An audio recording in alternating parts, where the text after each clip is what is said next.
कैसे हैं आप स्टूडेंट्स।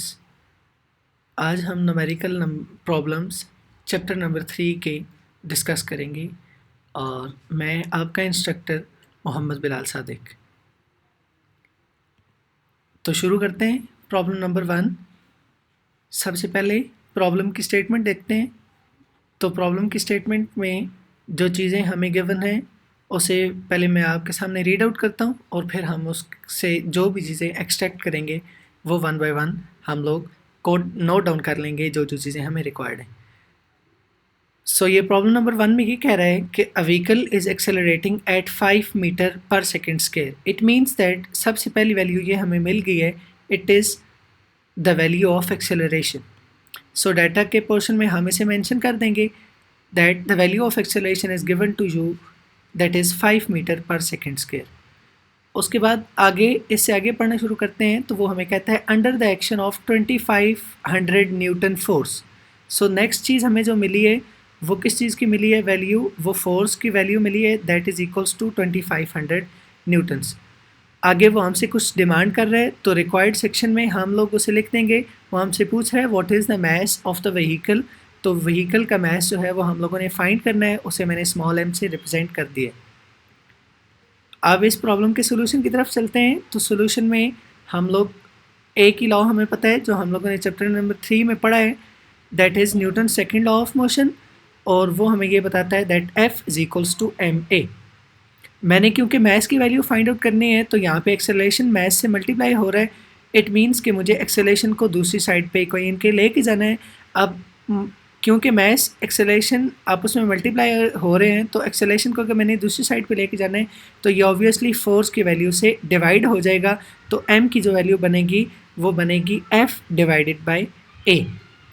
अबव इक्वेशन में अगर मैं वैल्यूज सब्सिट्यूट करूं तो f की जगह पे वैल्यू 2500 यहाँ से उठा के पिक कर दूंगा और एक्सेलरेशन की जगह पे 5 वैल्यू अगर सब्सिट्यूट करूं तो टोटल जो आंसर आएगा मेरे पास मैथ्स का वो 500 kg आएगा। और यही मुझे रिक्वायर्ड था जो चीज़ मैंने फाइंड आउट करनी थी। नेक्स्ट अब हम न्यूमेरिकल नंबर 2 की तरफ चलते हैं। तो न्यूमेरिकल 2 की स्टेटमेंट थोड़ी लंबी चौड़ी सी है तो आप लोगों ने घबराना नहीं है। So a boy is holding the mass of 2 kg. It means that एक बॉय है उसने 2 kg का मैस उठाया हुआ है। तो आपसे क्या डिमांड कर रहे हैं, how much force is he applying on the book. It means that वो जो मैस उसने उठाया हुआ है वो बुक है। तो वो ये कह रहे हैं कि वो बुक को वहाँ पे सिर्फ होल्ड करके रखने के लिए कितनी फोर्स अप्लाई करेगा, कितनी फोर्स रिक्वायर्ड होगी। तो डाटा के सेक्शन में साथ साथ मेंशन कर देते हैं। उसने कहा है कि मास ऑफ बुक कितना है 2 किलोग्राम। नेक्स्ट वन साथ ही वो बात कर रहा है how much force is he applying on the book. तो इट मीन्स कि ये फोर्स की वैल्यू फाइंड आउट करनी है। If he moves it up with acceleration of 3 metre per second square. It means that अब ये कह रहे हैं कि जो अब बुक अब वो सिर्फ होल्ड नहीं करनी बल्कि होल्ड करके उसी बुक को अपवर्ड मूव करना है जिसकी मोशन की एक्सेलरेशन कितनी होगी 3 metre per second square. It means that अब हमें एक्सेलरेशन की वैल्यू भी गिवन है, ये नेक्स्ट पार्ट में यूज़ होगी। Acceleration is equals to 3 metre per second square. और नेक्स्ट अगेन ही उसने एक और क्वेश्चन साथ ही हमें थ्रो कर दिए। उसने ये कहा है कि how much total force should he apply on the book. तो टोटल फोर्स कितनी वो अप्लाई करेगा बुक पे। पहली फोर्स वो जो होल्ड करने के लिए यूज़ होगी और फिर अपवर्ड मूव करने के लिए इतनी एक्सेलरेशन के साथ। तो क्या चीज़ें रिक्वायर्ड हैं, रिक्वायर्ड में 3 चीज़ें हमें हैं। फर्स्ट वो फोर्स फाइंड करनी है जो सिर्फ होल्ड करेगी, मैं उसे F से रिप्रेजेंट कर रहा हूँ। नेक्स्ट वो वाली फोर्स जिससे सिर्फ बुक मूव करेगी अपवर्ड, मीन्स कि ये फोर्स वो वाली फोर्स होगी जिससे बॉडी सिर्फ या बुक सिर्फ अपवर्ड मूव करेगी। और नेक्स्ट टोटल फोर्स कितनी चाहिए होगी बुक को होल्ड करने के लिए प्लस उसे अपवर्ड मूव करने के लिए। तो सॉल्यूशन की तरफ चलते हैं। अगेन हम लोग न्यूटन सेकेंड लॉ की मदद लेंगे और न्यूटन सेकेंड लॉ की मैथमेटिकल फॉर्म हमें पता थी जैसे कि हमने लास्ट प्रॉब्लम में सॉल्व की, that is F is equals to ma। जो होल्ड करने के लिए बुक को ज़रूरत होगी फोर्स वो बॉडी के वेट के बराबर होनी चाहिए। इट मीन्स दैट जो फोर्स की वैल्यू है वो बॉडी के वेट के बराबर होनी चाहिए और वेट का फॉर्मूला हमें पता है that is W is equals to mg, where m is the mass of the body and g is acceleration due to gravity जिसकी वैल्यू 10 होती है।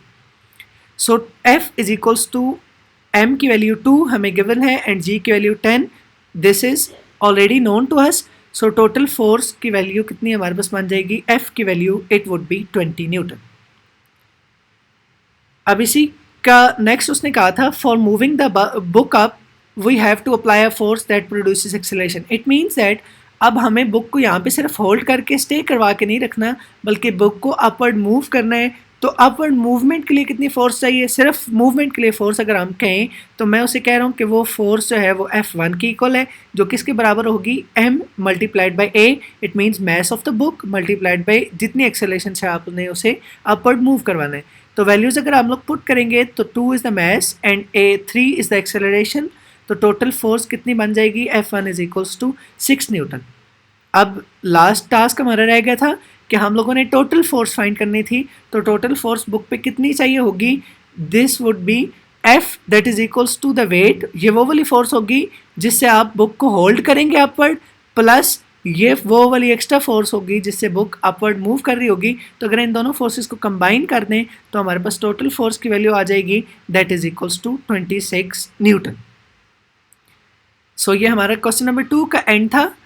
नेक्स्ट अब हम लोगों ने क्वेश्चन नंबर 3 को डिस्कस करना है। तो क्वेश्चन नंबर 3 में वही कह रहा है, a girl of mass 30 kg।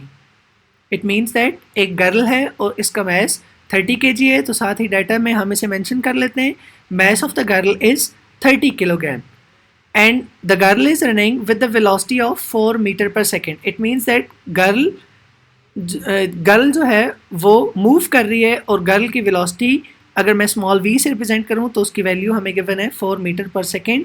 Next वो आपसे कुछ पूछ रहे हैं तो इट मीन्स कि वो हमसे कोई चीज़ मांग रहे हैं, रिक्वायर्ड है, हमें कुछ चीज़ फाइंड आउट करनी है। तो क्या फाइंड आउट करना है, find her momentum. It means that वो हमसे ये डिमांड कर रहे हैं कि आप उसका मोमेंटम फाइंड आउट करें। हमें पता है कि मोमेंटम को हम कैपिटल P से रिप्रेजेंट करते हैं, तो ये हम लोगों ने फाइंड आउट करना है। सोल्यूशन की तरफ अगर हम लोग चलें तो हमें ये पता है that momentum of a body is given by m multiplied by v। it means that momentum is equals to mass multiplied by velocity।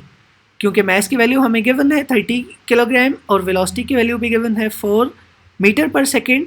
सो अगर इन दोनों वैल्यूज़ को हम लोग मल्टीप्लाई कर दें तो टोटल वैल्यू आ जाएगी हमारे पास 120 kilogram metre per second. So kilogram metre per second is the unit of momentum. और यूनिट्स आप लाजमी मेंशन करते हैं, यूनिट्स के प्रॉपर 0.5 मार्क्स होते हैं आप लोगों के पूरे क्वेश्चन में। So thank you so much for your precious time and stay tuned for the next upcoming videos. If you have any Curie please do let me know in the comment section. Allah Hafiz.